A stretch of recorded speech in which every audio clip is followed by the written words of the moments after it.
Hello student, आप लोग का फिर से स्वागत है आपके अपने चैनल वाणिज्य शिक्षण में। आज मैं आप लोगों को अत्यधिक मांग ठीक करने के उपाय के बारे में बताऊंगी।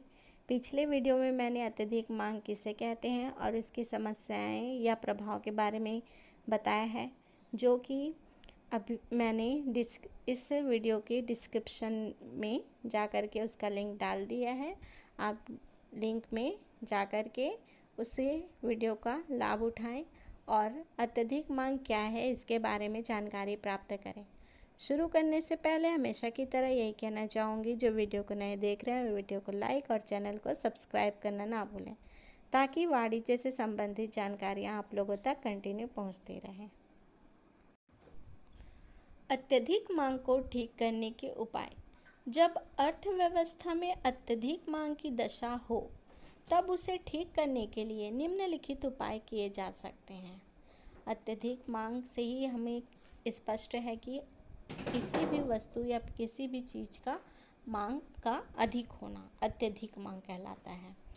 अब हम इसके ठीक करने के उपाय के बारे में अभी जानकारी प्राप्त कर रहे हैं। तो पहले हम देखेंगे मौद्रिक उपाय। अत्यधिक मांग के दशा में देश की कुल मुद्रा पूर्ति को कम करने के उपाय करने होते हैं। इस दृष्टि से निम्नलिखित उपाय करने चाहिए, जिसमें हम 3 प्रकार से मौद्रिक उपाय को जानकारी प्राप्त कर सकते हैं। पहला है मुद्रा निर्गमन संबंधी नियमों को कठोर बनाना। दूसरा, पुरानी मुद्रा वापस लेकर नई मुद्रा देना। और तीसरा है साख स्फीति को कम करना।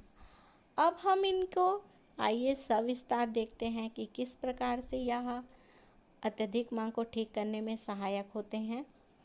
सबसे पहले हम देखते हैं मुद्रा निर्गमन संबंधी नियमों को कठोर बनना। अत्यधिक मांग की मात्रा कम करने के लिए यह आवश्यक है कि सरकार मुद्रा निकालने संबंधी नियमों को कड़ा करे, ताकि केंद्रीय बैंक को अतिरिक्त मुद्रा निकालने में अधिक कठिनाई हो। इसके लिए नोटों के पीछे रखे हुए जाने वाले स्वर्ण अथवा विदेशी विनिमय के कोषों की मात्रा में वृद्धि कर दी जाती है।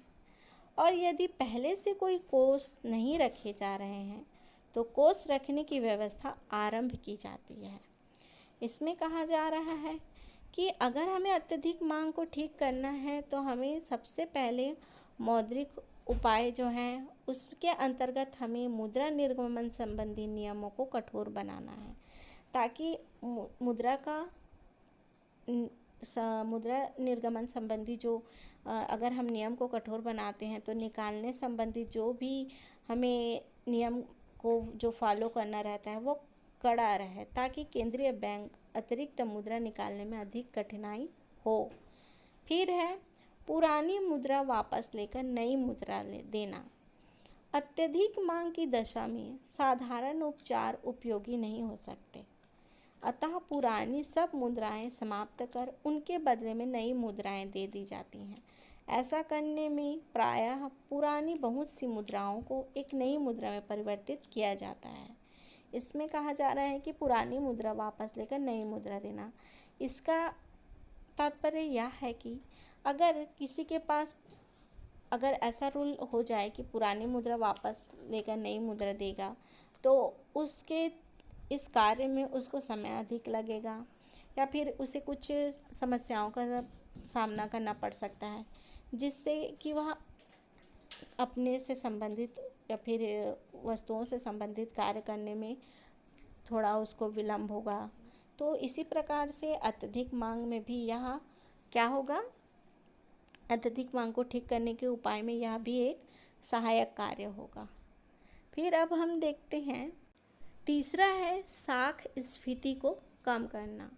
अत्यधिक मांग अथवा स्फीति को कम करने के लिए साख स्फीति को कम करना आवश्यक है। इसके लिए केंद्रीय बैंक द्वारा बैंक दर बढ़ाकर प्रतिभूतियों को बेचकर तथा बैंकों से अधिक कोष मांग कर साख कम की जा सकती है।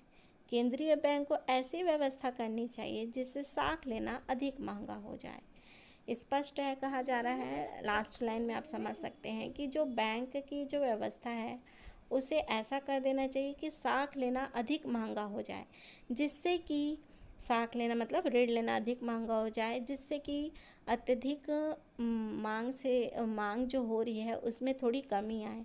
इसीलिए यह भी अत्यधिक मांग को ठीक करने के उपाय में सहायक है। अब हम पढ़ते हैं राजकोषीय उपाय। इसमें तीन उपाय थे। पहला था मौद्रिक उपाय, दूसरा है राजकोषीय उपाय। अभी जो हम लोगों ने पढ़ा वो मौद्रिक उपाय के अंतर्गत आने वाले टॉपिक थे, जिसके आधार पे हमने मौद्रिक उपाय को समझा। अब हम राजकोषीय उपाय को पढ़ते हैं कि यह किस प्रकार से अत्यधिक मांग को कम करने में सहायक है। अत्यधिक मांग अथवा स्फीति की दशा में इस प्रकार के राजकोषीय उपाय अपनाने चाहिए जिनसे लोगों के हाथों में क्रय शक्ति कम हो और कुल मांग घटे। इस दृष्टि से निम्नलिखित उपाय अपनाए जाने चाहिए। तो चलिए आइए देखते हैं राजकोषीय उपाय किस प्रकार से हैं। पहला है बचत का बजट बनाना, दूसरा सार्वजनिक व्यय पर नियंत्रण, तीसरा बचतों को प्रोत्साहन, चौथा है मजदूरी बंधन और पांचवा है मूल्य नियंत्रण। अब हम इन जो 5 जो टॉपिक हैं इनको सविस्तार आइए देखते हैं कि किस प्रकार से यह आपको राजकोषीय उपाय के बारे में समझा रहा है। सबसे पहले हम बचत का बजट बनाना। अत्यधिक मांग की स्थिति में सरकार को बजट बनाना चाहिए। बचत का बजट उसे कहते हैं जिसे सार्वजनिक व्यय की तुलना में सार्वजनिक आय अधिक होती है। इससे जनता की क्रय शक्ति सरकार के पास आ जाएगी और सरकार कर शक्ति का प्रयोग ना करके उसे अपने कोष में जमा रखेगी। इसे कहा जा रहा है कि सरकार को एक बजट बना लेनी चाहिए कि वह कितनी बचत के आधार पर यह बजट बना रहा है, जिससे कि वह सार्वजनिक व्यय को अधिक ध्यान ना दे करके सार्वजनिक आय को अधिक ध्यान दे, ताकि उनसे जो प्राप्त उनके द्वारा क्रय से जो प्राप्त कर हैं उनको वह खर्च ना करके अपने कोष में जमा कर दे, ताकि इससे देश की कुल मांग कम होकर अत्यधिक मांग को ठीक करने में सहायता मिलेगी। फिर देखते हैं दूसरा है सार्वजनिक व्यय पर नियंत्रण। अत्यधिक मांग की दशा में सरकार को सड़कें बनाने, नहर व बांधों का निर्माण करने, स्कूल, अस्पताल एवं सार्वजनिक स्वास्थ्य जैसे कामों पर सार्वजनिक व्यय को कम कर देना चाहिए तथा साथ ही सरकार को सार्वजनिक क्षेत्र के उद्यमों में भी विनियोग को कम ही रखना चाहिए। इससे सरकारी मांग में कमी होगी, परिणाम स्वरूप देश की कुल मांग में कमी होगी। तीसरा है बचतों को प्रोत्साहन। अत्यधिक मांग को ठीक करने के लिए सरकार को बैंकों एवं डाकघरों के माध्यम से ऐसी नीतियां कार्यान्वित करनी चाहिए जिससे लोग बचत करने के लिए प्रोत्साहित हो सकें। इसके लिए आकर्षक ब्याज की दर भी अपनानी चाहिए। इसमें कहा जा रहा है कि सरकार को ऐसी नीति बनानी चाहिए जिससे कि वे बैंक और डाकघरों में पैसे को सेव करके बचत करके रखें, जमा करें और ब्याज की दर को बढ़ा दें, ताकि वे लाभ की चाह में बचत करें और क्रय कम करें, क्रय शक्ति कम हो और जिससे कि अत्यधिक मांग कम हो सके। तो यह भी एक अत्यधिक मांग को ठीक करने का उपाय है। अभी और देखते हैं जानकारी इसके बारे में। चौथा है आपका मजदूरी बंधन। अत्यधिक मांग की स्थिति को संतुलित करने का एक उपाय यह है कि उत्पादकता में वृद्धि हुए बिना श्रमिकों की मजदूरी वृद्धि पर रोक लगा दी जाए। इसमें कहा जा रहा है कि अगर हमें अत्यधिक मांग को संतुलित बनाए रखना है तो हमें श्रमिकों की जो मजदूरी है उसमें वृद्धि पर रोक लगा दी जानी चाहिए। हाँ, लेकिन ये कैसे करना है? उत्पादकता में वृद्धि करने से पहले, किसी भी वस्तु का उत्पादन करने से पहले, उसकी उत्पादकता में वृद्धि होने से पहले ही हमें श्रमिकों की मजदूरी पे रोक लगा दी जानी चाहिए, वृद्धि नहीं करनी चाहिए, जिससे हमें अत्यधिक मांग को ठीक करने के लिए यह भी एक सहायक होगा। यदि श्रमिकों की मजदूरी में वृद्धि होगी तो वे अधिक वस्तुओं एवं सेवाओं की मांग करेंगे और इसके परिणाम स्वरूप कुल मांग का स्तर बढ़ जाएगा। इसीलिए मजदूरी बंधन में भी हमें रोक लगा दी जानी चाहिए। पांचवा है आपका मूल्य नियंत्रण। अत्यधिक मांग की दशा में सरकार को अनिवार्य उपभोक्ता वस्तुओं को राशन की दुकानों एवं उचित मूल्यों की दुकानों के द्वारा वितरित करने का प्रबंध करना चाहिए। वस्तुओं की अधिकतम कीमत निर्धारित कर देनी चाहिए जब जिससे कि आप अत्यधिक मांग को ठीक करने में सहायक सिद्ध हो सकते हैं। इसमें कहा जा रहा है कि जो अत्यधिक मांग की दशा में सरकार को जो भी उपभोक्ताओं की अनिवार्य वस्तुओं हैं राशन की दुकानों एवं उचित मूल्य की दुकानों पे वितरित करने का ऐसा प्रबंध करना चाहिए जिससे कि वस्तुओं की अधिकतम कीमत निर्धारित कर देनी चाहिए, जिससे कि जो उपभोक्ता हैं वो मांग किसी भी वस्तुओं की अत्यधिक मांग ना करें और इससे अत्यधिक मांग को ठीक करने में हमें सहायक सिद्ध होगा। अत्यधिक मांग को ठीक करने के उपायों में यह तीसरा है जिसमें अन्य उपाय आते हैं। अन्य उपायों में हम इसके अंतर्गत पढ़ेंगे पहला आयात में वृद्धि, दूसरा उचित विनियोग नीति और तीसरा है मूल्यों में सहायता। सबसे पहले हम देखेंगे आयात में वृद्धि और निर्यात में कमी के बारे में। अत्यधिक मांग को ठीक करने के लिए उचित व्यापार नीति द्वारा आवश्यक वस्तुओं की पूर्ति बढ़ाने के लिए आयात में वृद्धि को अपनाना चाहिए तथा निर्यात की वस्तुओं को रोका जाए।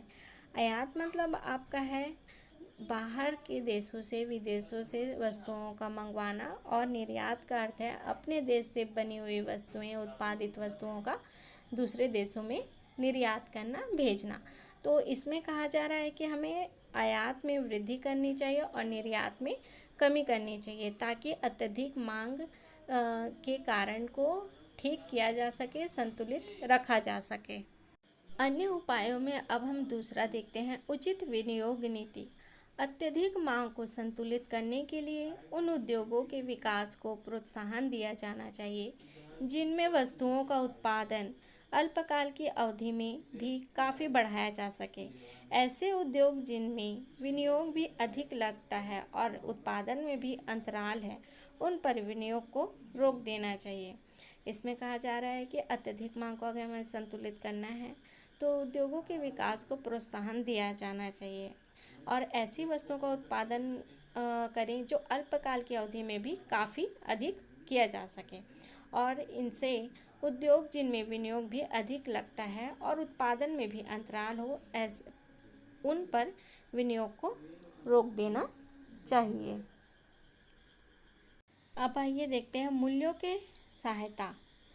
कुछ वस्तुएं ऐसी होती हैं जिन्हें विदेशों से आयात करना पड़ता है। कभी कभी सरकार इनमें से कोई वस्तु जनता को सस्ते मूल्य पर देना चाहती है तो लागत मूल्य और विक्रय मूल्य में जो अंतर होता है वह घटा स्वयं सरकार सहन कर लेती है। तो इसमें कहा जा रहा है कि ऐसी कुछ वस्तुएं होती हैं जो विदेश से मंगाया जाता है और कभी कभी सरकार इनमें से कोई वस्तु जनता को सस्ते मूल्य पर देना चाहती है और लागत मूल्य और विक्रय मूल्य में जो अंतर होता है वह घाटा भी सरकार स्वयं सहन कर लेती है।